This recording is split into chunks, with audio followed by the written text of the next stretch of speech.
കഴിഞ്ഞ എപ്പിസോഡിൽ നമ്മൾ എങ്ങനെയാണ് നമ്മുടെ വികാരങ്ങളെ നിയന്ത്രിക്കുന്നത് എന്നുള്ളതാണ് ചിന്തിച്ച് അതിൻ്റെ തുടർമാനമായിട്ട് നമ്മളിപ്പോൾ ബാക്കി ഉള്ള പോയിന്റുകൾ ഇപ്പോഴും പറയുകയാണ്. നേരത്തെ കഴിഞ്ഞ എപ്പിസോഡിൽ നമ്മൾ പറഞ്ഞത് നമ്മൾ 2 പോയിന്റുകൾ മാത്രമാണ് പറഞ്ഞത്. Let emotions follow not lead. രണ്ടാമത് പറഞ്ഞത് നിങ്ങളുടെ ചിന്തയുടെ ഉത്തരവാദിത്വം നിങ്ങൾ ഏറ്റെടുക്കണം എന്നേ പറഞ്ഞു. അത് നമ്മൾ ദാവീദിൻ്റെയും അതുപോലെ ഏലിയാവിൻ്റെയും മോശയുടെയും ഉദാഹരണങ്ങൾ നമ്മളെ കോട്ട് ചെയ്ത് പറഞ്ഞിരുന്നു. നിങ്ങളത് ശ്രദ്ധിച്ചില്ലെങ്കിൽ ആ എപ്പിസോഡ് കണ്ടിട്ട് വേണം ഇത് കാണാനായിട്ട് എന്ന് പ്രത്യേകം നിങ്ങളോട് പറയുന്നു. മൂന്നാമത് പറയുന്നത് പുറത്ത് ജയിക്കുന്നവനല്ല, അകത്ത് ജയിക്കുന്നവനാണ് യഥാർത്ഥ ജയാളി. ജയം എൻ്റെ അകത്താണ് എടുക്കേണ്ടത്, പുറത്തല്ല എടുക്കേണ്ടത്. നമ്മൾ ഈ മൈൻഡിലുള്ള കാര്യങ്ങളാണ് ഏറ്റവും പ്രധാനമായിട്ടുള്ള. നമ്മളുടെ ഉള്ളിൽ കൂടി ഒരുപാട് ചിന്തകൾ കടന്നു പോകുന്നുണ്ട് അല്ലേ? ഒരുപാട് ചിന്തകൾ കടന്നു പോകുന്നു. വേണ്ടാത്ത ചിന്തയും വേണ്ടുന്ന ചിന്തയും എല്ലാം നമ്മുടെ ഉള്ളിൽ കൂടി കടന്നു പോകുന്നു. പലപ്പോഴും ഈ നമ്മുടെ ചിന്തകളൊക്കെ ഏത് രീതിയിലാണെന്ന് മനസ്സിലാക്കാനായിട്ട് ഒരു എക്സാമ്പിൾ ഞാൻ ഇതിനകത്ത് കോട്ട് ചെയ്യുകയാണ്. അത് ഞാൻ കേട്ടിരിക്കുന്ന ഒരിക്കലിങ്ങനെ കേട്ടിരിക്കുന്ന ബില്ലി ഗ്രഹാമിൻ്റെ ഭാര്യയെക്കുറിച്ച്, രൂത്ത് ഗ്രഹാം എന്ന് പറഞ്ഞ ഭാര്യയെക്കുറിച്ച് TV ചാനലിൽ ഒരു ഇൻ്റർവ്യൂ നടത്തി കഴിഞ്ഞപ്പോഴേ ചോദ്യം ഇങ്ങനെയായിരുന്നു: നിങ്ങളുടെ ഭർത്താവിനെ ഡൈവേഴ്സ് ചെയ്യാൻ തോന്നിയിട്ടുണ്ടോ? ചോദ്യം ഇതാണ്, നിങ്ങളുടെ ഭർത്താവിനെ ഡൈവേഴ്സ് ചെയ്യാനായിട്ട് നിങ്ങൾക്ക് തോന്നിയിട്ടുണ്ടോ എന്നുള്ള ചോദ്യം. അതിന് അവർ ഉത്തരം പറഞ്ഞതല്ല, ഡൈവേഴ്സ് ചെയ്യാനല്ല, കൊല്ലാൻ തോന്നിയിട്ടുണ്ടോ എന്നുള്ളതാണ്. എന്തെല്ലാം ചിന്തകളാണ് നമ്മുടെ മനസ്സിൽ കൂടി കടന്നു പോകുന്നത്. വേണ്ടാത്ത ചിന്തകൾ എല്ലാവർക്കും ഉണ്ടാവും അല്ലേ? എന്നാൽ നമ്മുടെ സങ്കീർത്തനം 19:14 പറയുന്നത്, നമ്മുടെ വായിലെ വാക്കും ഹൃദയത്തിലെ ധ്യാനവും നിനക്ക് പ്രസാദകരമായിരിക്കട്ടെ. നമ്മുടെ വായിലെ വാക്കും ഹൃദയത്തിലെ ധ്യാനവും, അന്നേരം വായും ഹൃദയവും കൂടി കണക്ട് ചെയ്തിരിക്കുന്നതാണ്. ഹൃദയം നിറഞ്ഞു കവിയുന്നതല്ലോ വായ് പ്രസ്താവിക്കുന്നത്. ബൈബിളിലുള്ള വാക്യമാണ്. അന്നേരം ഹൃദയത്തിൽ നിന്ന് വരുന്നതാണ് വായിൽ കൂടി പുറത്തു വരുന്നത്. അതുകൊണ്ട് ഹൃദയത്തിനെ നമ്മൾ ഫിൽറ്റർ ചെയ്യാനായിട്ട് ആഗ്രഹിക്കുന്നു. നമ്മൾ ഹൃദയത്തിന് ഫിൽറ്റർ ചെയ്യുക, വ്യത്യസ്തമായി ചിന്തിക്കുക, സംസാരിക്കുക, പ്രവർത്തിക്കുക, ഇതെല്ലാം നമ്മളിൽ നിന്ന് വരണം. നമ്മൾ സാധാരണ ഒരു ക്രൗഡോ അല്ലെങ്കിൽ ഒരു ജനം എല്ലാവരും ചിന്തിക്കുന്ന പോലല്ല, കുറച്ച് വ്യത്യസ്തമായി. ബിക്കോസ് എന്തുകൊണ്ടാണ് അതങ്ങനെ പറയുന്നത് ചോദിച്ചാൽ, നമ്മുടെ കർത്താവിനാൽ അല്ലെങ്കിൽ ദൈവത്താൽ വീണ്ടെടുക്കപ്പെട്ടവരാണ് എന്നുള്ള ചിന്ത നമ്മളെ ഭരിക്കണം. ചില കാര്യങ്ങൾ പറയാനായിട്ടുള്ളത്, നമ്മുടെ ചിന്തകളൊക്കെ ഇപ്പോൾ ഒരു ചെടിയുമായിട്ട് ഓമിക്കുകയാണെങ്കിൽ അതൊരു മൊട്ടുകളാണെന്ന് പറയാം. അത് വാക്കുകളാവുമ്പോൾ അത് പുഷ്പങ്ങളായി മാറും. അതിനുശേഷം അത് ഫലങ്ങളായി മാറും, പ്രവർത്തികൾ അല്ലേ? മൊട്ടുകൾ, പുഷ്പങ്ങൾ, ഫലങ്ങൾ, ചിന്തകൾ, വാക്കുകൾ, പ്രവർത്തികൾ. എന്നാൽ ചിന്തകൾ ഒരു വിഷമൊട്ടാണെങ്കിൽ അപ്പോൾ തന്നെ അതിനെ നുള്ളിക്കളഞ്ഞാൽ പിന്നീട് അതിൻ്റെ ഫ്രൂട്ട്സും അല്ലെങ്കിൽ ആ വാക്കുകളായിട്ടും അല്ലെങ്കിൽ വിഷമുള്ള പ്രവൃത്തിയായിട്ടും ഒന്നും വരത്തില്ല. അതുകൊണ്ട് നമ്മുടെ ജീവിതങ്ങൾ നമ്മളെ വിശകലനം ചെയ്യുകയും വചനം ധ്യാനിക്കുകയും പ്രാർത്ഥിക്കുകയും ചെയ്യുമ്പോൾ നമ്മുടെ വാക്കുകൾ, ഹൃദയത്തിൽ നിന്നുള്ള ചിന്തകൾ, വാക്കുകളും ഒക്കെ ദൈവത്തിന് പ്രസാദമായി തീരും. ബൈബിളിൽ എഴുതിയിട്ടുണ്ട്, അങ്ങനെയുള്ള ഹൃദയത്തിൽ നിന്ന് അങ്ങനെയുള്ള ചിന്തകൾ പുറപ്പെടുവിക്കുമ്പോൾ നിങ്ങൾ ചോദിക്കുന്നതിന് മുമ്പേ നിങ്ങളുടെ ആവശ്യങ്ങളെ ദൈവം തരുമെന്ന് വചനത്തിൽ എഴുതിയിട്ടുണ്ട്. അതുകൊണ്ട് നമ്മൾ ഓർക്കുക, നമ്മളെപ്പോഴും ജയാളിയാണ്, അകത്ത് ജയിക്കുന്നവരായിരിക്കണം യഥാർത്ഥമായിട്ടുള്ള ജയാളി. ഫ്രം ഇന്നർ, നമ്മുടെ ഇന്നർ ബീയിങ്ങിനകത്തുള്ളൊരു ജയം ആയിരിക്കണം. അടുത്ത ഇതുമായിട്ട് ബന്ധപ്പെട്ട് നമ്മൾ ചെയ്യേണ്ടത്, live from your spirit not from your soul. ആത്മാവിൽ എപ്പോഴും ജീവിക്കണം, മനസ്സിലല്ല ജീവിക്കേണ്ടത്. മനസ്സ് ഒരിക്കലും രൂപാന്തരപ്പെടുന്നില്ല, മനസ്സിങ്ങനെ പുതുക്കി രൂപാന്തരപ്പെട്ടുകൊണ്ടേ ഇരിക്കുകയാണ്. എന്നാൽ ആത്മാവ് ദൈവത്തിൻ്റെ കണ്ടന്റ് വന്നതിൽ കത്തിച്ച് ആത്മാവ് ജ്വലിച്ചുകൊണ്ടിരിക്കുകയാണ്. ഗലാത്യർ 5:16 ആത്മാവിനെ അനുസരിച്ച് നടപ്പീൻ. നമ്മൾ ആത്മാവിനെ അനുസരിച്ച് നടക്കുകയാണെങ്കിൽ എന്നാൽ നിങ്ങൾ ജഡത്തിൻ്റെ മോഹം നിവർത്തിക്കുകയില്ല എന്ന് ഞാൻ പറയുന്നു. അതൊരു ആത്മാവിനെ അനുസരിച്ച് നടന്നാൽ നമ്മൾ ജഡത്തിൻ്റെ മോഹത്തെ നമ്മൾ ഒരിക്കലും പ്ലീസ് ചെയ്യത്തില്ല. ആത്മാവിൻ്റെ കാര്യം എന്താണ്? ആത്മാവിൻ്റെ ഇഷ്ടം, ആത്മാവിൻ്റെ ഫ്രൂട്ട് എന്താണെന്ന് നമ്മൾ പറഞ്ഞാണ് ഗലാത്യർ 5:22. ആത്മാവിൻ്റെ ഫലമോ സ്നേഹം, സന്തോഷം, സമാധാനം, ദീർഘക്ഷമ, ദയ, പരോപകാരം, വിശ്വസ്ത, സൗമ്യത, ഇന്ദ്രജയം, ഇങ്ങനെയുള്ള ഫലങ്ങൾ നമ്മൾ പുറപ്പെടും. അതിലേറ്റവും അവസാനം ഇട്ടേക്കുന്ന കാര്യമാണ് ഇന്ദ്രജയം, സെൽഫ് കൺട്രോൾ. അതായത് മറ്റുള്ളവരെ കൺട്രോൾ ചെയ്യാനായിട്ട് നമുക്ക് വലിയ ആഗ്രഹം, എന്നാലും നമ്മളെ കൺട്രോൾ ചെയ്യാൻ വലിയ പ്രയാസമാണ്. ഇതാണ് നമ്മുടെ ജീവിതത്തിൻ്റെ ഒരു സ്റ്റൈൽ. ഈ ദിവസങ്ങളിലൊക്കെ അങ്ങനെയുള്ളൊരു ജീവിതമല്ല നമ്മളെക്കുറിച്ച് ദൈവം ആഗ്രഹിക്കുന്നത്. നമ്മൾ ജഡത്തിൻ്റെ പ്രവൃത്തി അനുസരിച്ചല്ല, ആത്മാവിൻ്റെ പ്രവൃത്തി അനുസരിച്ച് ജീവിക്കണം. ദൈവാത്മാവ് നടത്തുന്നവരൊക്കെ ദൈവത്തിൻ്റെ മക്കളാണെന്ന് റോമർ 8:14 പറയുന്നുണ്ട്. ഓക്കെ, ഇനി പത്രോസിൻ്റെ ഒരു ജീവിതം നമ്മൾ എടുത്തു നോക്കിയാൽ, പത്രോസ് ഒരു സോൾ മാൻ ആയിരുന്നു. സോൾ മാൻ എന്ന് പറഞ്ഞാൽ ദേഹിയുടെ ഒരു മനുഷ്യനായിരുന്നു. എന്നുവെച്ചാൽ ഇമോഷണലായിരുന്നു. യേശുവുമായിട്ടുള്ള ഇൻട്രാക്ഷനിൽ നമുക്കറിയാം പത്രോസ് ചെയ്ത കാര്യങ്ങളൊക്കെ. പത്രോസ് പറഞ്ഞ് വെള്ളത്തിൽ ചാടാൻ പറയുമ്പോൾ പത്രോസ് എടുത്ത് ഒറ്റ ചാട്ടം, വേറൊന്നും ആലോചിച്ചില്ല അല്ലേ? പത്രോസ് എടുത്ത് ഒറ്റ ചാട്ടം. അവ ഭയങ്കര ഇമോഷണലായിരുന്നു. കർത്താവേ, നീ ആണെങ്കിൽ എനിക്ക് വെള്ളത്തിൽ ഇറങ്ങാൻ, അവിടെ എടുത്തി ആടി. അത്രയ്ക്ക് ഇമോഷണലായിരുന്നു. യേശുവിനെ അറസ്റ്റ് ചെയ്യാൻ വന്നപ്പോൾ പത്രോസ് എന്താ ചെയ്തേ? പത്രോസ് കാതറക്കുന്നതായിട്ട് കണ്ടു. ഭയങ്കര ഇമ്പൾസീവായിരുന്നു. ശരിക്കും പറഞ്ഞാൽ അവന് കാതറക്കല്ല, വാളെടുത്ത് തലയ്ക്ക് വെട്ടുമായിരുന്നു. അവൻ തിരിഞ്ഞതുകൊണ്ട് ആ ചെവിയിലാണ് കൊണ്ടത്. അല്ലെങ്കിൽ തലയെ വെട്ടിയിരുന്ന അപ്പോഴേ മരിച്ചു പോയനെ. മരിച്ചാലും ദൈവം ചിലപ്പോൾ യേശുവോട് ഉയർപ്പിച്ചതിനെ നമുക്കറിയാം. എന്നാൽ മഹാപുരോഹിതൻ്റെ ചേവകൻ്റെ കാതറത്തു, അതൊരു ഇമ്പൾസീവായിട്ട് ചെയ്തതാണ്. അത് ശരിക്കും വലിയൊരു ക്രൈമാണ് ചെയ്തത്. അയാൾ മരിച്ചു പോയിരുന്നെങ്കിൽ ആദ്യം യേശുവിനെ ക്രൂശിക്കുന്നതിന് പകരം പത്രോസിനെ ക്രൂശിച്ചാനെ അല്ലേ? പിശാച് ആ രീതിയിൽ പ്രവർത്തിച്ചു എന്നാണ് ഞാൻ വിചാരിക്കുന്നത്. ആ രീതിയിലും അവനെ കൊന്നിട്ടായാലും അവൻ്റെ ദൗത്യം മുടക്കണമെന്ന് ചിന്തിച്ച് കാണും പിശാച്. എന്നാൽ ഞാൻ അതല്ല പറയാനോട് ഉദ്ദേശിച്ചത്. അവൻ ഇമോഷണലായിരുന്നു. പൗലോസ് ഇമോഷണലായിരുന്നു. നമ്മൾക്കറിയാം ഇന്നത്തെ എല്ലാ അടിപിടി കേസുകളും നിസ്സാര കാര്യത്തിനല്ലേ ഉണ്ടാകുന്നത്. നിസ്സാര കാര്യങ്ങൾക്ക് അടിപിടി കേസ്. ഇപ്പം ഈ വണ്ടിയൊക്കെ ഓടിക്കാൻ ഭയങ്കര പേടിയാണ്. ഡ്രൈവ് ചെയ്യുമ്പോഴൊക്കെ ഭയങ്കര പേടിയാണ്. എന്തെങ്കിലും ഒരു വണ്ടിയുടെ പുറകിൽ അറിയാതെ കാണാൻ ഹോൺ അടിച്ചു പോയാൽ നിർത്തിയിട്ടിറങ്ങി നമ്മളെ തല്ലുന്ന അനുഭവം. ഒരു വണ്ടി സൈഡ് കൊടുക്കത്തില്ല, അവരിങ്ങനെ ലൈറ്റിട്ട് ഇങ്ങനെ ഓടിക്കുന്ന അനുഭവങ്ങൾ. ആളെല്ലാം അങ്ങ് റിബല്യസ് നേച്ചറാണ്, അടിപിടി, ഇമോഷണലാണ് പല കാര്യങ്ങളും. എന്തെങ്കിലും പറഞ്ഞു കഴിഞ്ഞാൽ പോലും അത് റെസ്പോണ്ട് ചെയ്യുന്നത് വേറെ രീതിയിലാണ്. ഈ കല്യാണത്തിനൊക്കെ അറിയാമല്ലോ, ഈ അടിപിടി ഉണ്ടാക്കുന്ന നിസ്സാര കാര്യം, പപ്പടം കൊടുത്തില്ല അല്ലെങ്കിൽ ഉപ്പില്ല എന്ന് പറഞ്ഞിട്ട്, ഇങ്ങനെയൊക്കെയുള്ള അടിപിടി കേസ്, ഇതെല്ലാം ഇമോഷണലാക്കുന്നൊരു കാര്യമാണ്. അപ്പോഴേ നമ്മൾ ചിന്തിക്കേണ്ട കാര്യം, നമ്മൾ ആത്മാവിനാൽ നയിക്കപ്പെട്ടവരായിരിക്കും. ആത്മാവിൻ്റെ പുറകെ പോകണം. അവിടെയാണ് നമുക്ക് ഭാവിയുള്ളത്, നിത്യജീവനുള്ളത്. വേറൊരു കാര്യം ഇതുമായിട്ട് നാലാമതൊരു കാര്യം പറയാനുണ്ട്. Reduce to entertain negative emotion. നിഷേധാത്മകമായ വികാരങ്ങൾ പ്രോത്സാഹിപ്പിക്കരുത്. സദൃശവാക്യം 4:23 ഇങ്ങനെ എഴുതിയിരിക്കുന്നത്, ഹൃദയത്തെ സൂക്ഷിക്കുക.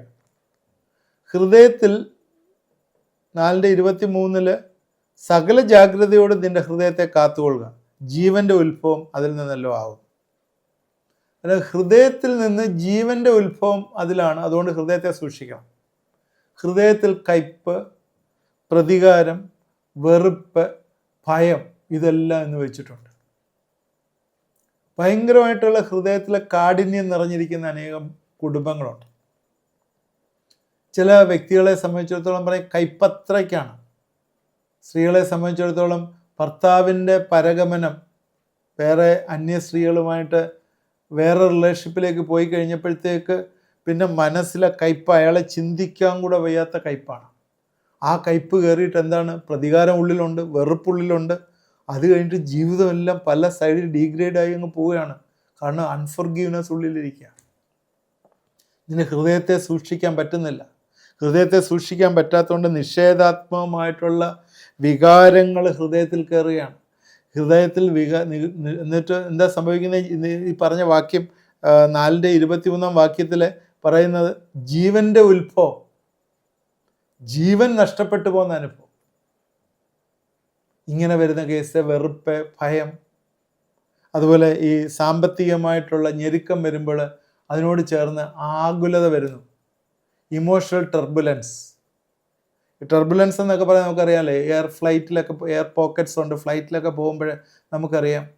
എന്നാൽ ഈ ഫ്ലൈറ്റൊക്കെ എയർ പോക്കറ്റിൽ കൂടെ പോകും പെട്ടെന്ന് താഴോട്ട് വരികയും ഭയങ്കര ഷേക്ക് ഉണ്ടാവുകയൊക്കെ ചെയ്യുമ്പോഴും പൈലറ്റിനറിയാം ഇത് ഇത്ര സമയം കഴിയുമ്പോൾ ഇത് മാറും അല്ലെങ്കിൽ ഇങ്ങനെയാണെന്ന് പൈലറ്റിനറിയാം. അതായത് നമ്മൾ ഈ പ്രശ്നം നമ്മളെ സംബന്ധിച്ചിടത്തോളം കാണുമ്പോൾ നമുക്ക് പേടി വരും. അതുകൊണ്ട് നമ്മൾ എന്താ ചെയ്യേണ്ടതെന്ന് ചോദിച്ചാൽ ഇതിൻ്റെ കൺട്രോളെല്ലാം കർത്താവിന് കൊടുക്കുക. You speak to yourself, നിങ്ങളോട് പറയുക, ഹൃദയത്തെ സൂക്ഷിച്ചുകൊണ്ട് ജീവൻ്റെ ഉറവിടമായ കർത്താവിലേക്ക് അങ്ങ് കൊടുക്കുക. കൊടുക്കുമ്പോൾ നമ്മുടെ ഈ നെഗറ്റീവ് ഇമോഷൻസ് ഒക്കെ മാറിപ്പോകുന്നതായിട്ട് കാണാം.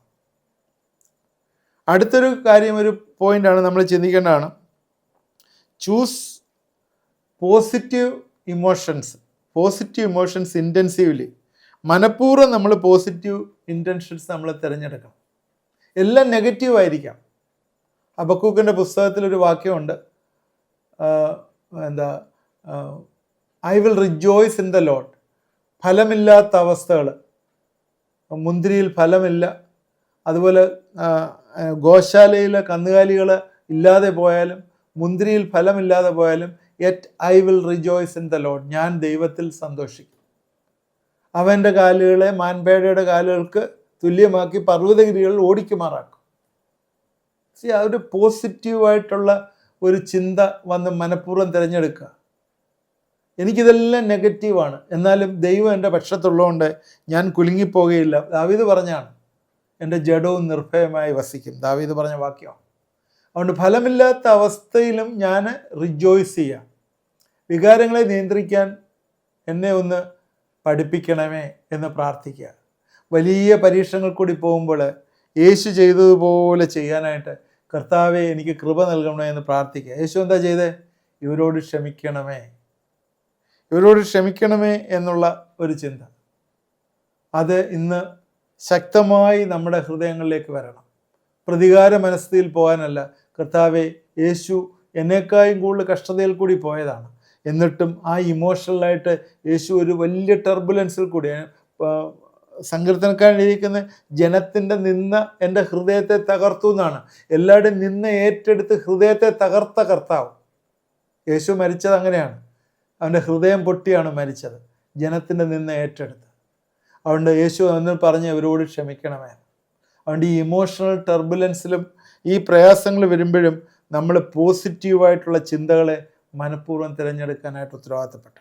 ഇനിയും ഒന്ന് രണ്ട് കാര്യം കൂടെ പറഞ്ഞിട്ട് ഞാൻ പ്രത്യേകിച്ച് ഇത് കൺക്ലൂഡ് ചെയ്യുകയാണ്.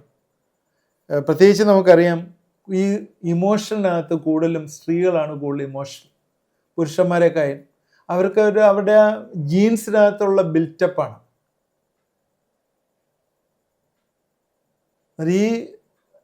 ഈ സ്ത്രീകൾ ഇമോഷണൽ ടർബുലൻസിൽ കൂടി കടന്നു പോകുന്ന പല സിറ്റുവേഷനുണ്ട്. ഈ ഇമോഷൻസ് എല്ലായിടവും വരും. It will come in the spirit, emotions will come in the soul. സോളിനകത്ത് മൈൻഡ്, വിൽ ആൻഡ് ഇമോഷൻ, 3 കാര്യങ്ങളാണല്ലോ സോൾ ഉള്ളത്. അതിനകത്ത് ഇമോഷൻസ് ഉണ്ട്. Emotions will come in to from the body. ആത്മാവിൻ്റെ ചിന്തയുണ്ട്, മനസ്സിൻ്റെ ഹൃദയത്തിൻ്റെ ചിന്തയുണ്ട്, ശരീരത്തിൽ ഈ ഇമോഷൻസ് വരും. പ്രത്യേകിച്ചും സ്ത്രീകളെ സംബന്ധിച്ചിടത്തോളം ശരീരത്തിലെ ഇമോഷണൽ സൈക്കിൾസിൽ കൂടി ഇവർ കടന്നു പോകുന്നുണ്ട്. അത് ഇത്തിരി കാര്യങ്ങളുണ്ട്, അതിനെക്കുറിച്ച് ഞാൻ കൂടുതൽ പറയുന്നത്. പ്രത്യേകിച്ച് നമുക്കറിയാം, സ്ത്രീകളെ സംബന്ധിച്ചിടത്തോളം ഈ ഹോർമോൺ വേരിയേഷൻ, സൈക്കോളജിക്കൽ ഡിസ്റ്റർബൻസ് വരുന്ന സമയമുണ്ട്. ഹോർമോൺ വേരിയേഷൻ്റെ സമയത്ത് ഡിപ്രഷനിൽ കൂടി പോകാറുണ്ട്. ഹോർമോണൽ സൈക്കിൾസിൽ മന്ത്ലി ഉള്ള പീരിയഡ്സിൻ്റെ സമയങ്ങളിൽ അവർ ഡിഫറെൻ്റ് ആയിട്ടുള്ള ചിന്തകൾ കൂടി കടന്നു പോകും. ഡിപ്രസ്ഡ് ആവാറുണ്ട്. പ്രസവാനന്തരം അവർ ഡിപ്രസ്ഡ് ആവാറുണ്ട്, വല്ല ഡിപ്രഷനിൽ കൂടി പോകുന്നുണ്ട്. അതുപോലെ പെരിമെനോപ്പാസ്, ആർത്തവം നിൽക്കുന്നതിന് മുമ്പുള്ള ഹോർമോണൽ ചേഞ്ചസ് ഇമോഷണൽ ഡിസ്റ്റർബൻസ് ഉണ്ടാക്കുന്ന 40-45 വയസ്സ് പ്രായത്തിനകത്ത് ഇമോഷണൽ ഡിസ്റ്റർബൻസ് ഉണ്ടാക്കുന്ന കാര്യങ്ങളുണ്ട്. ഇങ്ങനെയൊക്കെയുള്ള കാര്യങ്ങൾ സ്ത്രീകളിലുണ്ട്. അന്നേരം അവർ ഒരു ലിമിറ്റൂടെ, ഞാൻ അതിനെക്കൂടി കൂടുതലായിട്ട് എക്സ്പ്ലെയിൻ ചെയ്യുന്നില്ല, നിങ്ങൾക്കറിയാം, കേൾക്കുന്നവർക്ക് അറിയാവുന്നതാണ്. അന്നേരം അവർ ഒരു പടി കൂടി ഇമോഷണലാണ് എന്ന് ചിന്തിക്കുക. അത് നമുക്ക് ഇതിൻ്റെ റെമഡീസൂടെ പറഞ്ഞിട്ട് നമ്മളെ വാക്കുകൾ അവസാനിപ്പിക്കാം. എന്താണ് ഇതിന് നമുക്ക് റെമഡീസ് ആയിട്ടുള്ളത്? ഒന്ന്, നമ്മൾ ഈ സിറ്റുവേഷൻ നമ്മൾ അവെയറാകുക. സങ്കീർത്തനക്കാരൻ പറയുന്ന 103 സങ്കീർത്തനത്തിൽ പറയുന്ന 14 വാക്യത്തിൽ, അവൻ നമ്മുടെ പ്രകൃതി അറിയുന്നുവല്ലോ. നമ്മുടെ പ്രകൃതി ദൈവത്തിന് അറിയാം, അവന് ദൈവത്തിനെല്ലാം നമ്മളെക്കുറിച്ച് അറിയാം. ഒന്ന് അതാണ് നമ്മൾ ചെയ്യേണ്ടത്, be aware of the situation. രണ്ടാമത് സ്ലോ ഡൗൺ ഇമോഷണൽ റിയാക്ഷൻ. പെട്ടെന്ന് എടുത്തിയാടി ഒന്നും ചെയ്യണം, നമ്മൾ സ്ലോ ഡൗൺ ചെയ്യണം. എന്താ നമ്മുടെ ഇമോഷണൽ റിയാക്ഷൻ, പെട്ടെന്ന് എടുത്തിയാടി ഒന്നും ചെയ്യണം. മൂന്നാമത് ചെയ്യേണ്ടത് നമ്മുടെ സ്പിരിച്വാലിറ്റി, ആത്മീയ നങ്കൂരങ്ങളെ സ്ട്രെങ്തൻ ചെയ്യണം. ആത്മീയ നങ്കൂരങ്ങൾ എന്താണ്? ആത്മീയ നങ്കൂരങ്ങൾ എന്ന് പറഞ്ഞാൽ നമ്മുടെ ജീവിതത്തെ കൺട്രോൾ ചെയ്യുന്നതായിട്ടുള്ള കാര്യങ്ങൾ. എന്താണ്? ആത്മാവിൽ ആരാധിക്കുക, പ്രാർത്ഥിക്കുക, ദൈവവചനം പഠിക്കുക. ഇതൊക്കെയാണ് നമ്മുടെ സ്പിരിച്വൽ ആങ്കേഴ്സ്. ദൈവവചനം, ആരാധന, പ്രാർത്ഥന, ഇങ്ങനെയുള്ള കാര്യങ്ങൾ നമ്മൾ കൂടുതൽ ഇമ്പോർട്ടൻസ് കൊടുക്കണം. അത് ഇവിടെയൊക്കെ തന്നെ എന്താ ചെയ്യുന്നത്? നമ്മുടെ ഇമോഷൻസിനെ നമ്മൾ ബിൽഡ് ചെയ്യുകയാണ് ചെയ്യുന്നത്. ഇമോഷൻസിനെ ഈ സ്പിരിച്വൽ ആങ്കേഴ്സ് കൊണ്ട് നമ്മൾ ബിൽഡ് ചെയ്യുക ചെയ്യുന്നത്. യെശയ്യാവ് 26:3 സ്പെസിഫിക്കായിട്ട് പറയുന്നൊരു വാക്യമുണ്ട്. അത് ഏറ്റവും പ്രധാനപ്പെട്ട ഒരു വാക്യമാണ്. സ്ഥിരമാനസൻ നിന്നിൽ ആശ്രയം വെച്ചിരിക്കുന്നത് നീ അവനെ പൂർണ്ണ സമാധാനത്തിൽ കാക്കുന്നു. സ്ഥിരമാനസൻ, ഇംഗ്ലീഷിൽ പറയുന്നത് you will keep him in perfect peace whose mind is stayed on thee. ദൈവത്തിലെ മൈൻഡ് വെച്ചിരിക്കുന്ന വ്യക്തി, അവനെയാണ് സ്ഥിരമാനസൻ എന്ന് പറയുന്നത്. അവൻ പൂർണ്ണ സമാധാനത്തിലാണ്. അപ്പോഴേ നമ്മുടെ മൈൻഡ് എപ്പോഴും തന്നെ ദൈവത്തിലായിരിക്കുക എന്നുള്ളത് ഏറ്റവും പ്രധാനമാണ്. നേരത്തെ അതാ പറഞ്ഞത്, ആത്മാവിൽ ആരാധിക്കുക, പ്രാർത്ഥിക്കുക, ദൈവവചനം പഠിക്കുക. പിന്നെ അതുപോലെ തന്നെ ശരീരവും പ്രധാനപ്പെട്ടതാണ്. പ്രത്യേക പരിരക്ഷ നമ്മൾ കൊടുക്കണം. ഈ പ്രത്യേകിച്ച് ഇമോഷണൽ ഡിസ്റ്റർബൻസ് ശരീരത്തിൽ നിന്ന് വരുമ്പോഴേ ശരീരത്തിന് പ്രത്യേകമായിട്ടുള്ള പരിരക്ഷ നമ്മൾ കൊടുക്കണം. ഇതുമായിട്ട് ബന്ധപ്പെട്ട് ഈ ശരീരത്തിൻ്റെ പരിരക്ഷയാണ് പലപ്പോഴും ഈ സയൻസും അതുപോലെ ലോജിക്കലായിട്ടും ഒക്കെ പല ആളുകളും പറയുന്നത്. അവർ ഇപ്പം നമ്മൾ പുറത്തെ ഉള്ള ആളുകൾ പറയുന്ന ഒന്ന് കാര്യം, ഇതൊരു കെമിക്കൽ റിയാക്ഷനാണ്. എന്താണ്? ഇമോഷൻ. ഈ കെമിക്കൽസ് ഈ സമയത്ത് നമ്മുടെ ശരീരത്തിൽ റൺ ചെയ്യും. Extreme reaction of impulsive behaviours. അത് നമ്മൾ അതുകൊണ്ട് എന്ത് ചെയ്യണം? നമ്മുടെ കണ്ണടച്ച് 1, 2, 3, 4, 5 നേരത്തെ ഞാൻ പറഞ്ഞതാണ്. കണ്ണടച്ച് നമ്മൾ എന്ന് വെച്ചാൽ നമ്മൾ പെട്ടെന്നൊന്നും ചെയ്യരുത്. 1, 2, 3, 4, 5 ഇത്രയും എണ്ണി നമ്മൾ ഇരിക്കുമ്പോഴത്തേക്ക് 5 സെക്കൻഡ് കഴിയുമ്പോഴത്തേക്ക് പെട്ടെന്ന് ഈ കെമിക്കൽസിൻ്റെ ആക്ഷനൊക്കെ ഒന്ന് സ്ലോ ഡൗൺ ചെയ്യുമെന്നാണ് ഈ ബിഹേവിയറൽ തെറാപ്പിക്കാർ പറയുന്ന കാര്യമാണ്. അതനുസരിച്ച് നമുക്ക് ഇമോഷൻസ് കൺട്രോൾ ചെയ്യാം. പിന്നെ അതുപോലെ തന്നെ നമ്മളോട് ചോദിക്കുക, ask yourself why you are angry and have the feeling. നമ്മളോട് ചോദിക്കുകയാണ്, എന്തുകൊണ്ടാണ് നമ്മൾ ആംഗ്രി ആയത്, എന്തുകൊണ്ടാണ് ഈ ഫീലിങ്സ് വന്നത്. ഇത് നമ്മളെ ഡിസ്ട്രസ്സിൽ നിന്ന്, നമ്മുടെ ഫീലിങ്ങിൽ നമ്മളെ സ്റ്റോപ്പ് ചെയ്യും. ഇത് ഏറ്റവും പ്രധാനപ്പെട്ട ഒരു കാര്യമാണ്. അതുപോലെ വേറൊരു കാര്യമാണ്, നമ്മുടെ സ്ട്രെസ്സിനെ മാനേജ് ചെയ്യാനായിട്ട് പല ആക്ടിവിറ്റീസിൽ നമ്മൾ ഇൻവോൾവ് ചെയ്യാനായിട്ട് പറയുന്നത്. പ്രത്യേകിച്ച് writing, meditation, exercise, physical activities, sports, നടക്കാൻ പോവുക, ആളുകളുമായിട്ട് എമ്പതി ചെയ്യുക, സോഷ്യൽ സർവീസിൽ ഏർപ്പെടുക, ഇങ്ങനെയൊക്കെയുള്ള ഒരുപാട് കാര്യങ്ങൾ നമുക്ക് ചെയ്യാം. അതുപോലെ തന്നെ നമ്മുടെ ഇമോഷണൽ ഇൻ്റലിജൻസ് ഇൻക്രീസ് ചെയ്യാനായിട്ട് ആളുകളുമായിട്ട് താതാത്മ്യം പ്രാപിച്ചുകൊണ്ട് ആളുകളുടെ കമ്പാഷനോട് പെരുമാറുന്ന കാര്യം. വീണ്ടും ഉണ്ട് നമ്മുടെ ഇമോഷനെ കൺട്രോൾ ചെയ്യാനായിട്ട് നമ്മുടെ ഫീലിങ്സ് ഒക്കെ പലപ്പോഴും ബബിൾ ചെയ്ത് എക്സ്പ്ലോർ ചെയ്യാൻ സാധ്യതയുള്ളതുകൊണ്ട് പലപ്പോഴും അവിടുന്ന് എസ്കേപ്പ് ചെയ്യുക, ആ സിറ്റുവേഷനിൽ നമ്മൾ എസ്കേപ്പ് ചെയ്യുക. ഇത് ചെയ്യാവുന്നതാണ്. ഒരു ബോയിലിംഗ് പോയിന്റ് എന്നൊക്കെ പറയുന്ന ഇമോഷൻ്റെ ഒരു ബോയിലിംഗ് പോയിന്റ്, തിളയ്ക്കുന്ന സമയം. അങ്ങനെയുള്ള സാഹചര്യങ്ങളിൽ നമ്മൾ രക്ഷപ്പെടുക എന്നുള്ളതാണ്. അതാണ് ഒരു കാര്യം. വേറൊരു കാര്യം പ്രത്യേകിച്ച് ഇവർ പറയുന്നത് നമ്മുടെ ബ്രീത്തിങ് എക്സസൈസ് അല്ലെങ്കിൽ റിലാക്സിങ് എക്സസൈസ് ഒക്കെയാണ്. അത് നിങ്ങൾ കേട്ടിട്ടുണ്ടാകും, ഇൻഹെയിൽ ചെയ്യുക, എക്സെയിൽ ചെയ്യുക എന്നൊക്കെ പറയുന്നത്. അതും നമ്മളെ ഇത്തിരി സഹായിക്കും, നമ്മുടെ ബോഡിയെ സഹായിക്കും. നേരത്തെ പറഞ്ഞില്ലേ പ്രത്യേക പരിരക്ഷ എന്നൊക്കെ പറയുന്നത്. ഇതൊക്കെ ഈ ലോകം ചെയ്യുന്ന ചില കാര്യങ്ങളാണ്. ഇത് ക്രിസ്ത്യൻ ആക്ടിവിറ്റിയിലുള്ള ലോകം ചെയ്യുന്നതാണ്. എന്നാൽ നമ്മുടെ ശരീരത്തെ സഹായിക്കും. നമ്മൾ കുറച്ച് നേരം അകത്തേക്ക് ശ്വാസം എടുക്കുക, എന്നിട്ട് റിലാക്സ് ചെയ്യുക, പുറത്തേക്ക് വിടുക, ഹോൾഡ് ചെയ്തിട്ട് പുറത്തേക്ക് വിടുക. അത് നമ്മുടെ നെർവ്സിനെയൊക്കെ കൺട്രോൾ ചെയ്യുകയും നമ്മുടെ നെഗറ്റീവ് ഫീലിങ്സിനെ കുറയ്ക്കുകയൊക്കെ ചെയ്യുമെന്ന് പറഞ്ഞിട്ട് ഇതാണ് എടുത്തിട്ട് യോഗയൊക്കെ ആക്കിയിരിക്കുന്നത്. അതൊക്കെ വേറെ വിഷയമാണ്, ഞാൻ അതിലേക്ക് കയറുന്നില്ല. യോഗ ശരിയാണോ തെറ്റാണോ എന്ന് ഞാൻ കയറുകയല്ല. ഞാൻ പറയും ബ്രീത്തിങ് എക്സസൈസിൻ്റെ കാര്യമാണ് പറഞ്ഞത്. അതുകൊണ്ട് ഇങ്ങനെയുള്ള കെമിക്കൽ റിയാക്ഷൻസ് അതിൽ നിന്ന് നമ്മൾ മാറി നമ്മൾ കുറച്ച് നേരം ഒന്ന് പിടിച്ചു നിൽക്കുക, 4-5 സെക്കൻഡ് പിടിച്ചു നിൽക്കുക, ആങ്കർ വരാനുള്ള റീസൺസ് ഇവാലുവേറ്റ് ചെയ്യുക. അതിൻ്റെ റൂട്ട്സ് ഇവാലുവേറ്റ് ചെയ്യുക. അതുപോലെ നമ്മുടെ ഓപ്പർച്യൂണിറ്റീസിലെ നമ്മുടെ ഇങ്ങനെയുള്ള കാര്യങ്ങൾ, ജേർണല്, ഫിസിക്കൽ സ്പോർട്ട്, ആക്ടിവിറ്റീസ്, കൺസ്ട്രക്റ്റീവായിട്ട് ചില കാര്യങ്ങൾ ചെയ്യുക, ഇമോഷണൽ ഇൻ്റലിജൻസ് എക്സ്പാൻഡ് ചെയ്യുക, ഇങ്ങനെയൊക്കെയുള്ള ഒരുപാട് കാര്യങ്ങൾ നമ്മുടെ ചുറ്റുമുണ്ട്.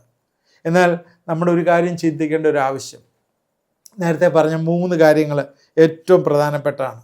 ഒന്ന്, നമ്മുടെ ഉള്ളിലെ നമ്മുടെ ഇമോഷൻസിനെ ആത്മാവിൽ നമ്മൾ ആരാധിക്കുകയും പ്രാർത്ഥിക്കുകയും ദൈവവചനത്തെ നിറയ്ക്കുകയും ചെയ്താൽ, ദൈവം നമ്മുടെ ഹൃദയത്തിലുണ്ടെങ്കിൽ സ്ഥിരമാനസൻ പൂർണ്ണ സമാധാനത്തോടെ. അതാണ് ഏറ്റവും പ്രധാനം. സ്ഥിരമാനസൻ അവൻ പൂർണ്ണ സമാധാനം, നീ അവനെ പൂർണ്ണ സമാധാനത്തിൽ കാക്കും. There will be a peace. There won't be any disturbances. ഒരു ഡിസ്റ്റർബൻസ് ഇല്ലാതെ സൂക്ഷിക്കും. ഞാനിന്ന് നിങ്ങളോട് കഴിഞ്ഞ എപ്പിസോഡും ഈ എപ്പിസോഡിൽ കൂടിയും പറഞ്ഞത് how to control your emotions എന്നാണ്. ഈ ഇമോഷൻസിനെ ഇന്ന് കൺട്രോൾ ചെയ്തില്ലെങ്കിൽ എന്താ സംഭവിക്കുക നമുക്കറിയാം. അത് വലിയൊരു റിലേഷൻഷിപ്പ് ഇഷ്യൂ ആയി, ഒരു ക്വാറലായി, അത് വേറൊരു നെഗറ്റീവ് സെൻസിൽ പോയി നമ്മുടെ ഉള്ളിലെ കയ്പും പ്രയാസങ്ങളും വിഷമതകളും അൺഫോർഗീവ്നെസ്സും കൊണ്ടുവരുന്ന ഒന്നാവും. എന്ന് വെച്ചാൽ sometimes it will lead to fight, opposition creating damages, നമ്മുടെ ജീവിതങ്ങളിൽ വലിയൊരു ഡാമേജ് ഉണ്ടാക്കി തരും. നമുക്കറിയാം, നേരത്തെ പറഞ്ഞ പോലെ ദൈവം നമുക്ക് തന്നിരിക്കുന്ന പർപ്പസിൽ നിന്ന് നമ്മളെ തെറ്റിച്ചു കൊണ്ടുപോകാൻ എപ്പോഴും പിശാച് ശ്രമിക്കുമ്പോഴേ നമ്മുടെ ഇമോഷനെ കൺട്രോൾ ചെയ്തില്ലെങ്കിൽ we will not be successful. നമുക്ക് പ്രാർത്ഥിക്കാം. ഈ നാളുകളിൽ ഇത് നിങ്ങൾ വീണ്ടും വീണ്ടും കാണണം. ഈ പറഞ്ഞ കാര്യങ്ങൾ വീണ്ടും നിർത്തി കണ്ട് നിങ്ങൾ ഒന്നും കൂടി അത് കേട്ടിട്ട് how to control my emotion, കർത്താവെ എൻ്റെ ഇമോഷനെ കൺട്രോൾ ചെയ്യുവാൻ എനിക്ക് കൃപയൊരുക്കണമേ എന്ന് നമുക്ക് പ്രാർത്ഥിക്കാം. ദൈവം ഈ ദിവസങ്ങളിൽ നമുക്ക് ശക്തിയും കൃപകളും തരും. പ്രാർത്ഥിക്കാം. ദൈവമായ കർത്താവെ, ഇത് കണ്ടുകൊണ്ടിരുന്ന എല്ലാവരും ഞങ്ങൾ അനുഗ്രഹിച്ച് പ്രാർത്ഥിക്കുന്നു. ദൈവമേ, ഈ ഇമോഷൻസിലെ അഡിക്ഷനായിട്ട് കർത്താവ് ഒരു ടെർബുലൻസിൽ കൂടി കടന്നു പോകുന്ന അനേകരുണ്ട്. ദൈവമേ, ആത്മാവിൻ്റെ പുറകെ പോകാനായിട്ട് ഞങ്ങളെ സഹായിക്കണമേ എന്ന് പ്രാർത്ഥിക്കുന്നു. ഇമ്പൾസീവായിട്ടുള്ള കർത്താവെ, ജഡത്തിൻ്റെ പുറകെ പോകാതെ ഹൃദയത്തെ സൂക്ഷിച്ചുകൊണ്ട് ആ ഇമോഷണലായിട്ടുള്ള പ്രശ്നങ്ങൾ വരുമ്പോഴേ കർത്താവെ അതിൽ തന്നെ ഞങ്ങൾ കർത്താവെ ഒന്ന് വെയിറ്റ് ചെയ്ത് സ്ലോ ഡൗൺ ചെയ്തുകൊണ്ട് ഞങ്ങളുടെ ആത്മാവിനെ ശക്തിപ്പെടുത്താനായിട്ട് പുഷ്ടിപ്പെടുത്താനായിട്ട് ഞങ്ങളെ ഇടവരുത്തണമേ എന്ന് പ്രാർത്ഥിക്കുന്നു. ആത്മാവിൽ ആരാധിക്കുക, പ്രാർത്ഥിക്കുക, ദൈവവചനം കൂടുതലായിട്ട് ഉള്ളിൽ ചെല്ലുക, ദൈവത്തിൻ്റെ പ്രസൻസ് എപ്പോഴും ഫീൽ ചെയ്യുന്ന അനുഭവം ജീവിതത്തിൽ ഉണ്ടാവട്ടെ എന്ന് പ്രാർത്ഥിക്കുന്നു. ശരീരത്തെ കെയർ ചെയ്യേണ്ടടുത്ത് പ്രോപ്പറായിട്ട് കെയർ ചെയ്യുവാൻ കർത്താവെ, ഇമോഷൻസിലെ ഒക്കെ കർത്താവെ, ആ ഡിപ്രഷൻസ് ഒക്കെ വരുമ്പോഴേ കർത്താവെ ആ ശരീരത്തെ വേണ്ട രീതിയിൽ കെയർ ചെയ്ത് ദൈവത്തിന് പ്രാധാന്യം കൊടുപ്പാൻ എപ്പോഴും ഇടവരുത്താൻ സഹായിക്കുകയും ചെയ്യണമേ. സ്ത്രീ സഹോദരങ്ങൾ ഹോർമോണൽ ചേഞ്ചസും അതുപോലെ നിരാശയും അതുപോലെ ഡിപ്രഷൻ അതുപോലെ ചില സൈക്കിൾസിലൂടെ കടന്നു പോകുന്ന ചില വ്യക്തികൾ എന്നെ കാണുന്നു. യേശുവിൻ്റെ നാമത്തിൽ നിങ്ങൾ ആ ഡിപ്രഷനിൽ നിന്ന് പുറത്തു വരട്ടെ എന്ന് പ്രാർത്ഥിക്കുന്നു. പല പ്രയാസങ്ങൾ കൂടി കടന്നു പോകുന്നവർ ഞങ്ങളിപ്പോഴേ ദൈവകരങ്ങളിലേക്ക് സമർപ്പിക്കുകയാണ്. നിങ്ങളുടെ ജീവിതത്തിൽ ആ സ്പിരിച്വൽ ആങ്കേഴ്സ് ഇന്ന് ദൈവം ഉറപ്പിക്കാനായിട്ട് പോവുകയാണ്. എന്നോട് ചേർന്ന് നിങ്ങളൊന്ന് പ്രാർത്ഥിക്കുമോ? പോസിറ്റീവായിട്ടുള്ള ചിന്തകളെ ദൈവം നിങ്ങൾക്ക് കൊണ്ടുവരികയാണ്. എല്ലാ നെഗറ്റീവ് ചിന്തകളെ എടുത്തു കളയുകയാണ്. നിങ്ങൾ നിൽക്കുക തന്നെ ചെയ്യും. ഞാൻ മാറായല്ല, ഞാൻ അനുഗ്രഹമായി തീരും എന്ന് പറയുവാനായിട്ട് ദൈവം നിങ്ങളെ ഇടവരുത്തും, സഹായിക്കും. ഈ ദിവസങ്ങളിൽ കയ്പല്ല, അനുഗ്രഹമായി തീരുന്ന പാത്രങ്ങളായി തീരുവാൻ എന്നോട് ചേർന്ന് പ്രാർത്ഥിച്ചവരെ കർത്താവെ ഇടവരുത്താൻ സഹായിക്കുകയും ചെയ്യണമേ. ഹൃദയത്തെ സൂക്ഷിക്കുവാൻ, ഹൃദയത്തിലെ ചിന്തകളെ കർത്താവ് പുറത്തു വരുന്നത് കർത്താവിൻ്റെ ധ്യാനം പ്രസാദമുള്ളതായി തീരുവാൻ ഈ ദിവസങ്ങൾ ഇടവരുത്തണമേ, സഹായിക്കണമേ. പ്രാർത്ഥന കേട്ടോർത്ത് സ്തോത്രം. യേശുവിൻ്റെ നാമത്തിൽ പ്രാർത്ഥിക്കുന്നു, കേൾക്കണമേ. ആമേൻ. ഇത് കണ്ടുകൊണ്ടിരുന്ന എല്ലാവരും ദൈവം അനുഗ്രഹിക്കട്ടെ. ഇത് തുടർമാനമായി കാണുക. നമ്മൾ ഈ മൈൻഡുമായിട്ട് റിലേറ്റ് ചെയ്തിട്ടുള്ള അല്ലെങ്കിൽ ദേഹിയുമായിട്ട് റിലേറ്റ് ചെയ്തിട്ടുള്ള ഏകദേശം എല്ലാം കഴിഞ്ഞു, എപ്പിസോഡുകൾ കഴിഞ്ഞു. ഇനിയും നമുക്ക് ദേഹിയെ ബലപ്പെടുത്തുന്ന പ്രാർത്ഥനകളുണ്ട്. അതുമായിട്ട് ബന്ധപ്പെട്ടും അതിൻ്റെ ബേസിക്കായിട്ടുള്ള എപ്പിസോഡുകളായിരിക്കും അടുത്ത് വരുന്നത്. നിങ്ങൾ ശ്രദ്ധയോട് കേൾക്കണം. നമ്മളിനി ഒരുപാട് പോകാനായിട്ടുണ്ട്, ഒരുപാട് വിഷയങ്ങൾ ഇതിൽ കവർ ചെയ്യാനായിട്ടുണ്ട്. നിങ്ങൾ ശ്രദ്ധയോട് കേൾക്കുക. ദൈവം നമ്മളെ എല്ലാവരെയും അനുഗ്രഹിക്കും.